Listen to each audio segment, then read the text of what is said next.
নমস্কার, good morning আমার মিষ্টি বন্ধুরা। তোমরা কেমন আছো? নিশ্চয়ই ঈশ্বরের কৃপায় তোমরা প্রত্যেকে ভালো আছো। তো আজকে দেখেছো কি করছি বলো তো? আজকে তোমাদের জন্য আমরা ফুলদানিতে কি করি, ফুল সাজিয়ে রাখি বিভিন্ন রকম মানে মানে পাতা থাকে না একরকম, খুব সুন্দরভাবে আমরা সাজিয়ে রাখি। কিন্তু আজকে তোমাদের জন্য ফুলদানিতে আমি ওয়াটার ফ্লাওয়ার ভাসে কি করেছি, এক জাতীয় শাক আমি তোমাদের দেখানোর জন্য রেখেছি। দেখো তো এই শাকটা তোমরা চিনতে পারো কি না। আমি কিন্তু এই শাকটা প্রথম রান্না করব। এই শাকটা যে মাসি বিক্রি করছিল, সে মাসিটা বলল এই শাকটার নাম হচ্ছে কি ছেঁচি শাক না কি শাক, যাই হোক, বলল তুমি এইভাবে রান্না করবে, খুব সুন্দর লাগবে। মা হয়তো করতেন, কিন্তু আমার সেটা মনে নেই মা কীভাবে করতেন। তো যাই হোক, মাসির কথা তো শুনলাম, শোনার পরে আমিও আমার মতো ইনোভেটিভ আইডিয়া দিয়ে খানিকটা করলাম। মাসির সব কথা আমি নিই। তো দুজনের মেলবন্ধনে আমি আজকে এই শাকটা তৈরি করব। একদম দেখো সুন্দর ফ্লাওয়ার ভাসে, ওয়াটার ফ্লাওয়ার ভাসে রেখেছি তোমাদের দেখানোর জন্যে।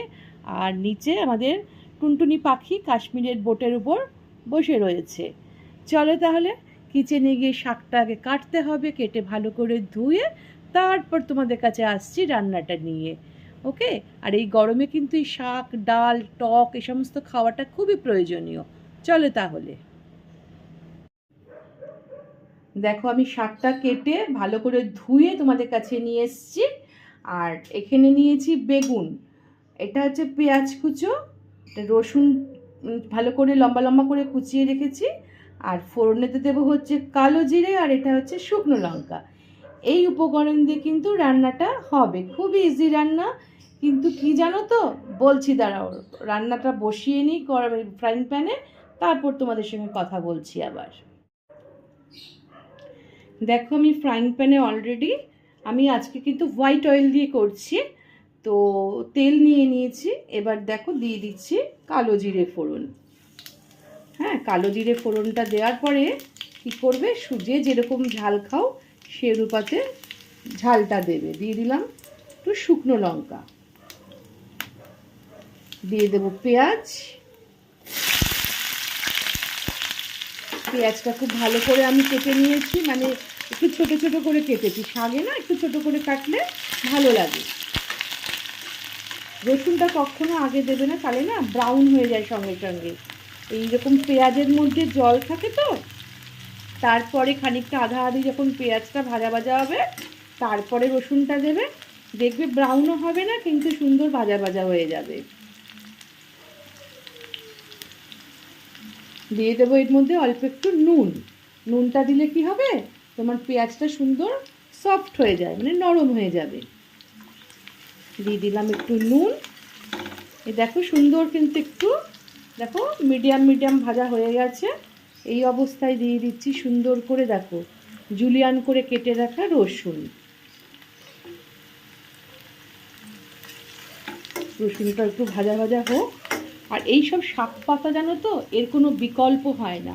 কারণ হচ্ছে দেখো আমরা সকাল থেকে রাত অবধি ভাত খাই, রুটি খাই, মাছ খাই, যাই খাই না কেন, সবজি খাই, প্রত্যেকটা জিনিসে কিন্তু সার দেয়া হয়, সার একদম অনিবার্য।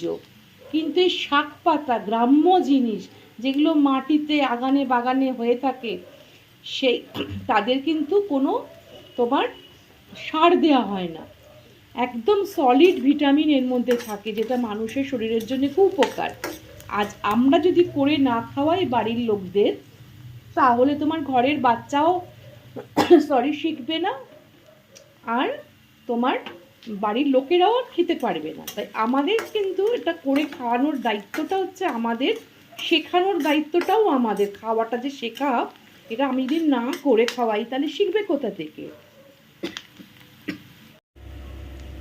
কথা বলতে বলতে একটু দিয়ে নিই হলুদ, দিয়ে দেবো একটু চিনি। চিনিটা একটু পরে দিলেও হবে, যাই হোক হলুদটা দিয়ে নিলাম। যাই হোক, সেটা ফিরে আসছি। তো সেটাই বলছি যে আমরা যদি রান্না করে না খাওয়াই তাহলে কিন্তু বাচ্চারা শিখবে না, আর বড়রা খেতে পারবে না। কিন্তু এই যে একদম ভিটামিনে ভরপুর যে এই সব জিনিসপত্রগুলো তোমার খেলে কিন্তু শরীরের পক্ষে খুবই উপকার। হ্যাঁ, প্রত্যেকটা জিনিসের কিন্তু গুণগত মান আছে। ততএব কিনা এই গুণগত মানগুলো আমাদের কিন্তু ধরে রাখা আমাদেরই দায়িত্ব। আজকাল যেমন অর্ধেক বাচ্চাই কিন্তু জানে না যে কোনটা কী জিনিস, কোনটা কী শাক, এগুলো কিন্তু চেনানো খুবই জরুরি।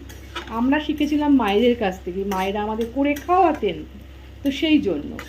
তো যাই হোক, কথা বলতে বলতে আমার বেগুনটা একটু ভেজে নিই, তারপরে দেখো কি করছি। দেখো আমার কিন্তু কথা বলতে বলতে এদিকে বেগুনগুলো নরম হয়ে গেছে সুন্দর করে।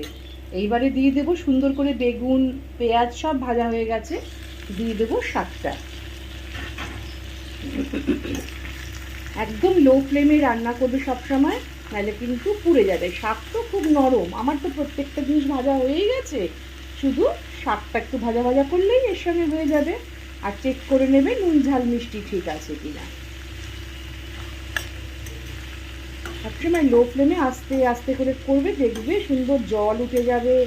তারপরে তোমার দেখবে কি সুন্দর গ্রিন কালারটা, এত সুন্দর কালারটা হয়েছে।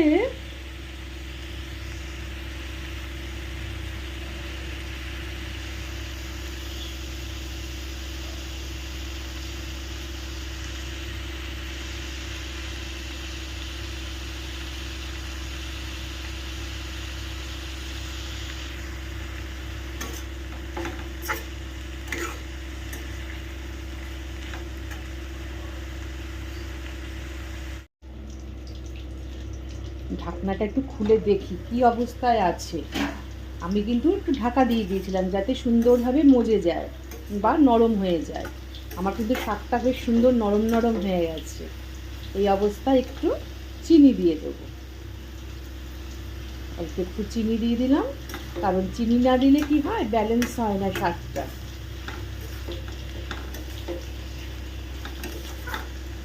দিয়ে আমি আবারও কিন্তু ঢাকা দিয়ে দেবো, পুরো ঢাকা দিয়ে দিয়ে জিনিসটাকে রেডি করে নেব।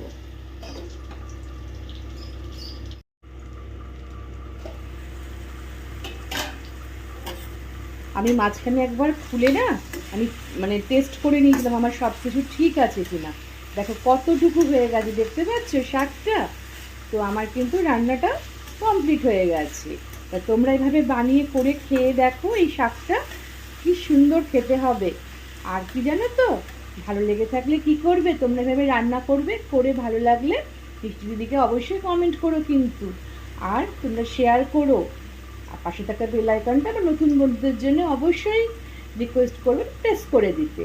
আর তোমরা সবাই ভালো থেকো, সুস্থ থেকো, সাবধানে থেকো, আর অল টাইম পজিটিভ থাকবে।